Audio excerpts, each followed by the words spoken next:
Magandang buhay sa lahat at welcome back dito sa aking Mathematics Tagalog tutorial. Sa video na ito ay papaliwanag ko po sa inyo how to calculate or how to solve the volume of a pyramid. So paano nga po ba i-calculate ang volume ng pyramid? So given po yung dimension ng base of a pyramid, it's either rectangular pyramid or square pyramid. At given po yung height ng pyramid, we can calculate its volume. So paano nga po ba? Papaliwanag ko yan sa inyo step by step. Okay, so bago po ako mag-present ng example on how to calculate the volume of pyramid, ay i-define muna natin ano nga po ba ang pyramid. So pyramids are three-dimensional geometric shapes where the base is a polygon and all other sides are triangles that meet at the apex or vertex. The height of the pyramid is the perpendicular height, which is the distance from the apex or vertex to the base of the pyramid. So ito po yung illustration ng ating pyramid. So ang pyramid po, ang kanyang base ay nakalagay po dito ay polygon. So it's either ang base po niya ay triangle, square, rectangle, pentagon, and so on. So sa video na ito, ang focus po na pyramid, ang ikakalculate po natin for its volume ay square pyramid and rectangular pyramid. Okay, so ito po yung tinatawag nating vertex or apex, yung pinakang tuktok po ng ating pyramid. Ang tawag po dyan ay vertex or apex. Okay, so yung pong perpendicular height of this pyramid ay mula po dun sa apex hanggang po sa may gitna dito po sa ating base. Ano po? Ang tawag po dyan ay perpendicular height. Okay, at another one thing that you should know about pyramid is that the slant height is the distance measured along the lateral face from the apex to the base of the edge. Okay, ito po yung tinatawag nating slant height. Okay, yung portion po na mula po vertex papunta po dun sa side ng ating polygon. Ang tawag po dyan ay slant height. At yun naman po ang tinatawag nating it is the height of the triangle which is the lateral face. So ang lateral face po, ito po yung mismong face ng ating pyramid. Ano po? Yun pong triangle na face po ng ating pyramid. At yung pinakang gilid po ng ating pyramid, ang tawag po dyan ay edge.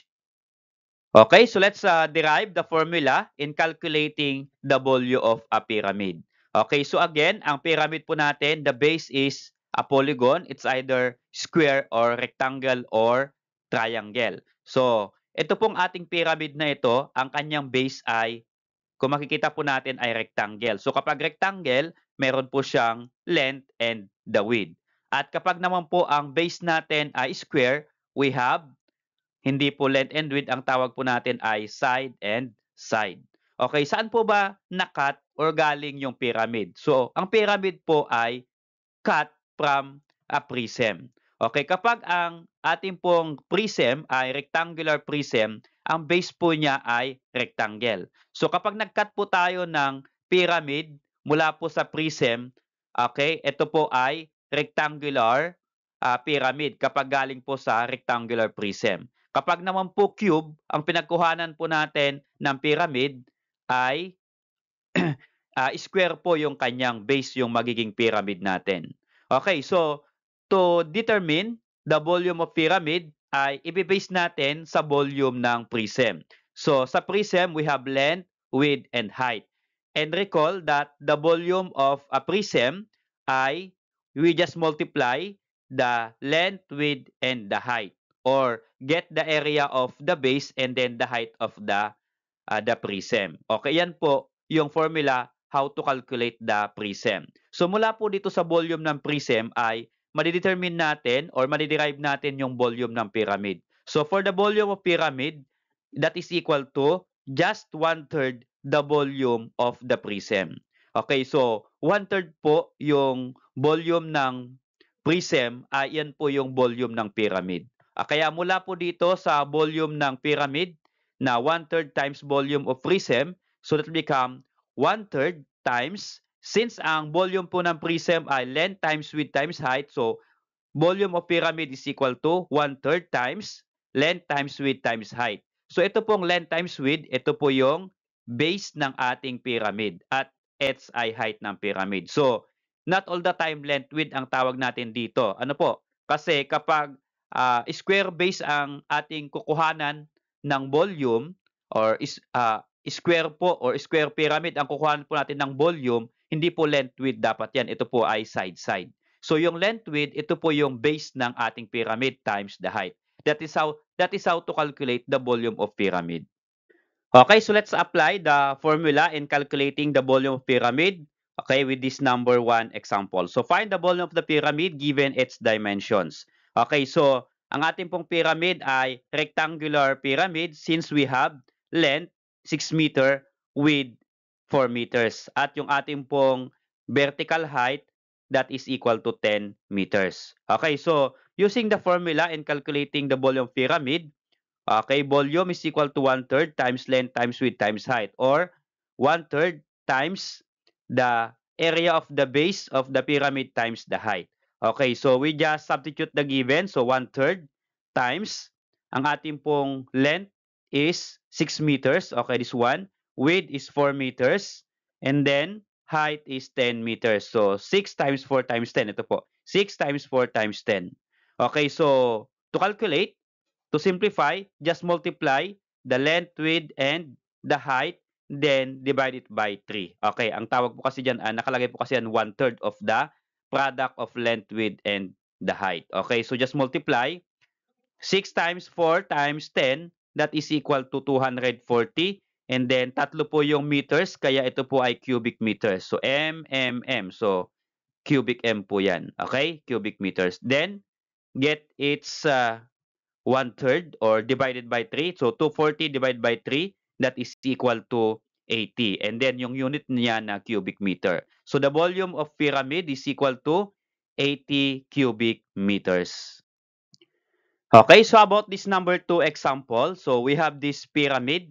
So we call this pyramid as square pyramid since yung ating pong base ay equal po yung measurement ng sides. Okay? So we have 10 cm and 10 cm. So ibig sabihin, square pyramid po ito kasi pareho po ang dimension niya 10, 10. And then the vertical height is 12 cm. So using the formula of the pyramid, we can calculate its volume. So volume is equal to 1/3 times length times width times height, or 1/3 the area of the base times the height. Okay? So it's become 1/3 times. Okay, so yung ating pong length and width ay pareho po since that is square. So 10, 10, so 10 times 10. And then the height is 12 cm, so times 12 cm. Okay, so again, just multiply the length with the height. 10 times 10 times 12, that is equal to 1,200 and gets its 1/3 or divided by 3. Okay, so 1,200 divided by 3, that is equal to 400, then cubic centimeter. So again, don't forget the units or unit of our pyramid. So dapat po ay cube. Ano po? So cm po yung ating unit. So cm ay 1, 2, 3, kaya cubic cm. Okay, so the volume of the pyramid is equal to 400 cubic centimeters. Okay, so about this item number 3, find the volume of a square pyramid that has a side length of 4 meters and a height of 6 meters. So ang given po dito ay dalawa lang, side length 4 meters and height 6 meters. Bakit po kaya dalawa lang? So hindi po length and width ang given kasi ang given po natin na pyramid dito ay square. Okay, so ilagay po natin in a figure. For example, ito po yung ating square pyramid. Ang side length po niya, okay, ng ating base ay 4 meters. Ibig sabihin, okay, 4 meters, 4 meters. Okay, length and width or the side 4 meters. And then the height is equal to 6 meters. Okay? So using the formula of the volume of pyramid, we have 1/3 times length times width times height. Okay? So 1/3 times, okay, length times width or the base of the pyramid. So 4 and 4, okay? Because this is square. So this become 4 times 4 and then height po niya ay 6 centimeters. So just multiply here. 4 times 6, that is equal to 96. And then ang unit po natin ay meters. So 3 meters po kaya cubic meters. So get its 1/3 or divide it by 3. So 96 divided by 3, that is equal to 32. And then unit po natin cubic meters. So The volume of pyramid is 32 cubic meters. Okay, for number 4 example, find the volume of a rectangular pyramid whose base is 6 inch by 7 inch and height of 10 inches. Okay, so if you're going to draw its figure, ito po yung ating pyramid. Ito po ay rectangular pyramid. So ang ibig sabihin, ang base po natin should be rectangle. So nakalagay po dito sa given, 6 inch po yung ating 6 by 7 inch yung ating base. So ibig sabihin, dapat yung length ay mas malaki, 7 inches, at yung width mas maliit, 6 inches. Okay? And then, the height is 10 inches. So, ito po yung ating vertical height, which is equal to 10 inches. So, using the formula, in calculating the volume of pyramid, so we have 1/3 times length times width times height. So, this become 1/3 times length and width. Okay, 7 times 6 inches, and then the height is 10 inches. Okay, so again, just multiply 7 times 6 times 10, that is equal to 420, and then gets its 1/3 or divide it by 3. Okay, so 420 divided by 3, that is equal to 140, and then ang unit po natin, since inches, inches, inches, 3 inches, that is cubic inch. Okay, so the volume of pyramid is equal to 140 cubic inches. Salamat sa pod kaibigan. Kung nagustuhan mo yung video nito, please click like and subscribe kung bago ka pa lang po dito sa aking channel.